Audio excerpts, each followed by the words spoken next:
করা যায় যে সার্কিট বানানোর পরে আমরা যদি সেটার ধরো এখানে যে ব্রেডবোর্ডে টেস্টটা করি সেটা টেস্ট না করে আমরা সরাসরি এখানে টেস্টটা করে ফেলতে চাই। তারপরে ব্রেডবোর্ডে টেস্ট করার পরে আমরা যদি এখন ফাইনাল সার্কিট বানাতে চাই, তার একটা হচ্ছে পিসিবি বোর্ড লাগবে। তোমরা খোলা ল্যাপটপ বা টিভির ভিতরে দেখছো কিনা মাদারবোর্ড যেটাকে বলে, বোর্ডটা সবুজ রঙের বোর্ডটা, সেই বোর্ডটা ডিজাইন করে তারপরে তুমি কম্পোনেন্টগুলো বসায় শুধু সোল্ডারিং করে দিচ্ছ, মানে চাতাল দিয়ে ঝালাই করা যেটা বলে। তো সেইটা করতে গেলে তোমার পিসিবি লেআউট লাগবে, এখান থেকে সেই পিসিবি লেআউটটা ক্রিয়েট করা যাবে। এটা একটা বিষয়। আর একটা বিষয় হচ্ছে যে তোমার সার্কিটে যদি কোনো মাইক্রো কন্ট্রোলার থাকে বা এমন কোনো কন্ট্রোলার থাকে যেটা প্রোগ্রামিং করতে হবে, ধর আরডুইনো বা সি প্রোগ্রামিং করতে হবে, তখন কী করা যাবে, তুমি যে সার্কিটটা ডিজাইন করছো এখান থেকে সেইটার সি কোড জেনারেট করা যাবে। তুমি ফিজিক্যালি যখন সার্কিটটা বানাবো তখন তো তোমার প্রোগ্রাম ইনস্টল করতে হবে। তো এখান থেকে তুমি প্রোগ্রাম জেনারেট করে সেটা সরাসরি ওখানে কী করা যাবে, ইনস্টল করা যাবে। ঠিক আছে। আর সফটওয়্যারের ইন্টারফেস অন্যান্য সব সফটওয়্যারের মতোই, ধরো মাইক্রোসফট ওয়ার্ড যেরকম ইউজ করো, তুমি প্রথমে কী করতে হয়, কোনো একটা কাজ করতে গেলে প্রথমে একটা ফাইল ওপেন করতে হয়, তাই না, একটা পেজ বা ফাইল ওপেন করতে হয়। এখানেও তাই, তুমি ফাইল একটা ওপেন করবা বা নিউ, এখানে ফাইল বলে না প্রজেক্ট বলে, তুমি কোনো একটা প্রজেক্ট ওপেন করবা বা নিউ প্রজেক্ট নিবা, নেওয়ার পরে সেটাকে সেভ করবা। ঠিক আছে, সেভ না করলে কিন্তু ওয়ার্ড ফাইলের ক্ষেত্রেও সেটা থাকবে না বা তুমি পরবর্তীতে সেটা ইউজ করতে পারবে না। ঠিক আছে। তো এখানেও সব কিছু ওই জিনিসগুলো সেভ, কাট, কপি, পেস্ট, সেভ। ঠিক আছে, ওই বিষয়গুলো যত সফটওয়্যার আমরা ল্যাপটপে বা কম্পিউটারে ইউজ করি বা ফোনে ইউজ করি সেগুলোর ক্ষেত্রে সবগুলোর ক্ষেত্রে একই রকম সেভ। কিন্তু এখানে যেহেতু আমরা ইলেকট্রনিক্সের সার্কিট ব্যবহার করব, কিছু এক্সট্রা লাইব্রেরি ইনক্লুড করতে হয়। অনেক সময় প্রোটিয়াসের যে সফটওয়্যার আছে এর মধ্যে কিছু লাইব্রেরি থাকে, কিছু কিছু রিসেন্ট কম্পোনেন্ট বা রিসেন্ট কন্ট্রোলার যদি এখানে না থাকে সেটাকে কী করতে হয়, লাইব্রেরি অ্যাড করে বা ইম্পোর্ট করে দিতে হয়। এখন এখানে বেশ কিছু অপশন আছে, তার মধ্যে একটা বেশি ব্যবহার যেটা করে সেটা হচ্ছে যে এখানে লাইব্রেরি নামে একটা অপশন আছে। লাইব্রেরিতে যদি ক্লিক করে একটা অপশন আসবে পিক পার্টস ফ্রম লাইব্রেরি। এখানে ক্লিক করলে অনেকগুলো ক্যাটাগরি দেওয়া আছে, এই ক্যাটাগরি থেকেও সিলেক্ট করা যায়। দেখো যে 7.4 সিরিজ এবং অনেক সিরিজ আছে, অথবা এখানে কিওয়ার্ড দিয়ে তুমি যদি সার্চ করো, সার্চ করেও বের করতে পারবে। ঠিক আছে, যেমন আমরা 7805 আইসি ইউজ করছি, আমরা যদি এখানে সরাসরি 7805 লিখি তাহলে দেখো এই যে 7805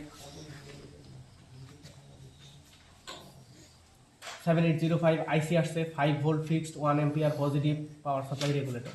এবং আমরা যে সিম্বল ওখানে আঁকাইছি দেখো সেটার মতো, ভোল্টেজ ইনপুট, ভোল্টেজ আউটপুট, আর হচ্ছে গ্রাউন্ড। ঠিক আছে, একই রকমভাবে তুমি যদি একটা রেজিস্টর নিতে চাও, আরইএস লিখলে রেজিস্টর আসে। যদি একটা ক্যাপাসিটর নিতে চাও পুরাটা লিখলেও আসবে, বা ক্যাপ লিখলেও ক্যাপাসিটর আসবে। তুমি একটা যদি ট্রান্সফরমার নিতে চাও, ট্রান্সফরমার পুরাটা লিখলেও হয়, বা শুধু ট্রান্স লিখলেও ট্রান্সফরমার আসে।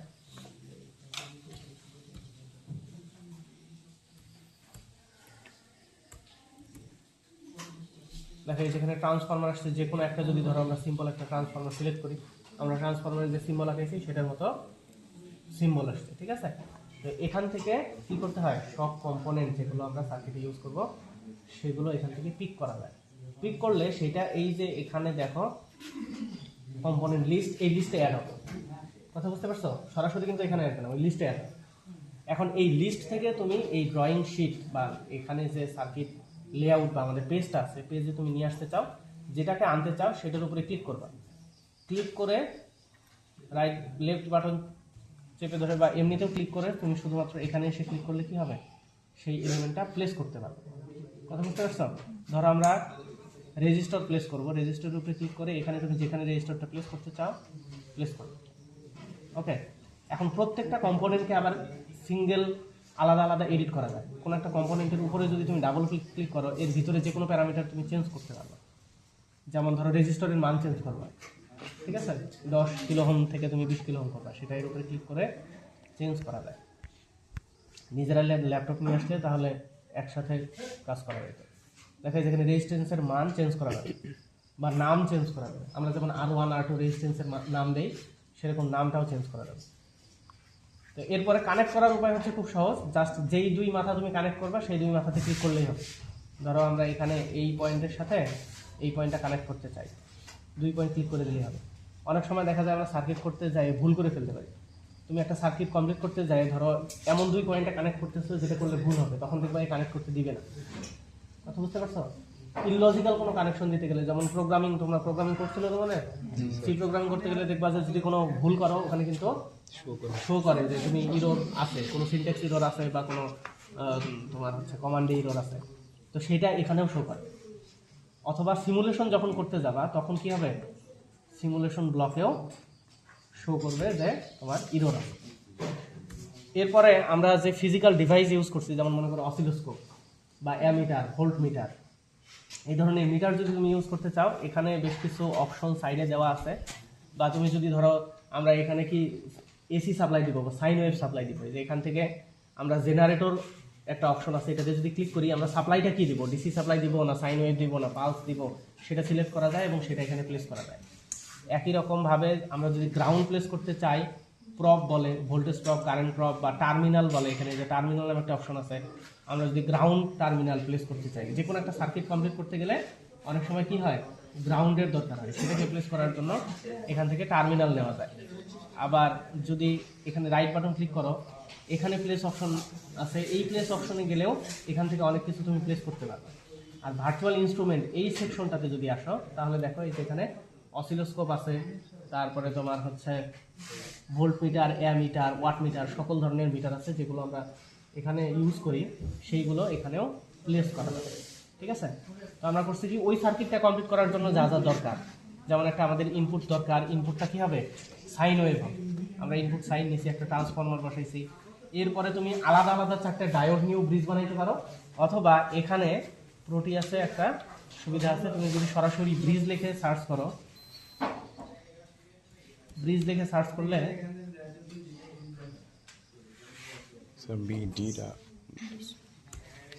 হ্যাঁ, ব্রিজ লিখে সার্চ করলে যে সরাসরি ব্রিজ এখানে আসবে। তুমি এখান থেকে যে জেনেরিক ডায়োড ব্রিজ বা আমরা যে টাইপটা সিলেক্ট করতে চাই সেটা এখান থেকে সিলেক্ট করা যাবে। সরাসরি চারটা ডায়োডের ব্রিজ এখানে আছে, আমি সরাসরি ব্রিজটা সিলেক্ট করছি। এরপরে তোমাদের বলছি যে আমরা ক্যাপাসিটর একটা, দুইটা, তিনটা বা বিভিন্ন কম্বিনেশন ইউজ করতে পারি। ওখানে সার্কিটে যেটা দেওয়া আছে ওইটা হচ্ছে আমাদের এখানে অ্যাভেলেবল কিছু ছিল, তার রেসপেক্টে তৈরি করা ছিল। আর এইটা এখানে আমি সরাসরি একটা 2200 মাইক্রোফ্যারাডের ইউজ করছি, একটা দিয়েই কাজ হয়। ঠিক আছে, আর এখানে একটা রেজিস্টার ব্যবহার করছি যে আউটপুটে আমি একটা এলইডি জ্বালাবো।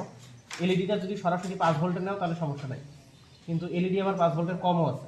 এই এলইডিটা 5 ভোল্টের কম, তার কারণ এখানে একটা রেজিস্টার কানেক্ট করছি যাতে আউটপুটে যে ভোল্টেজটা আসবে সেটাকে কি করবে, কিছুটা কমায় দিবে, যাতে এলইডির সাথে ইফেক্ট না পড়ে। আর দুই সাইডে আমরা একটা ভোল্ট মিটার কানেক্ট করছি, ও কত ভোল্ট সাপ্লাই দিচ্ছে, এটা হচ্ছে DC volt metre. DC volt metre কত সাপ্লাই দিচ্ছে সেটা এখানে দেখা যাবে। এখন সার্কিটটা তুমি কানেকশন, এই এলিমেন্টগুলো সব এখান থেকে বসাবা, তারপরে কোন পয়েন্ট কোথায় কানেক্ট করবা জাস্ট খালি 2 পয়েন্ট ক্লিক করে দিলেই কানেক্ট হয়ে যাবে। এরপরে তুমি যে এখানে দেখো রান বাটন আছে,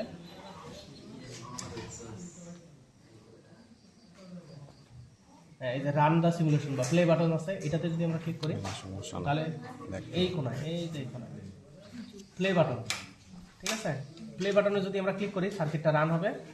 আমাদের ফিজিক্যাল সার্কিট পাওয়ার কানেকশন দিলে এরকম কি হইতো, এলইডিটা জ্বলতো। এলইডিটা আগে কি ছিল, ব্ল্যাক কালার ছিল, এখন রেড এলইডি ব্যবহার করছি, রেড দেখাচ্ছে।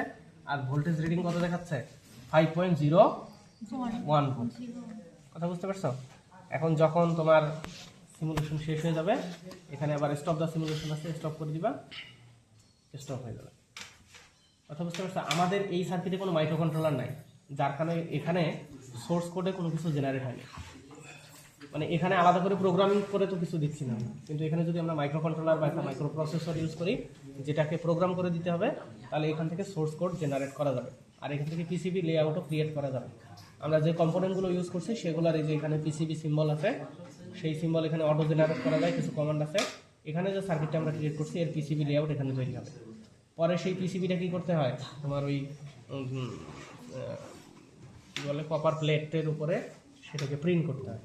প্রিন্ট করে যেই পয়েন্টে তোমার হচ্ছে কম্পোনেন্ট ইনসার্ট করবা, সেখানে হচ্ছে মাইক্রো ড্রিল মেশিন আছে, ড্রিল মেশিন দিয়ে হোলগুলো ক্রিয়েট করে নিয়ে তারপরে তুমি জাস্ট খালি কম্পোনেন্টগুলো বসাবা, সোল্ডারিং করে দিলেই সার্কিটটা রেডি হয়ে যাবে, যেটা আমাদের অ্যাকচুয়াল ইউজের ক্ষেত্রে দরকার।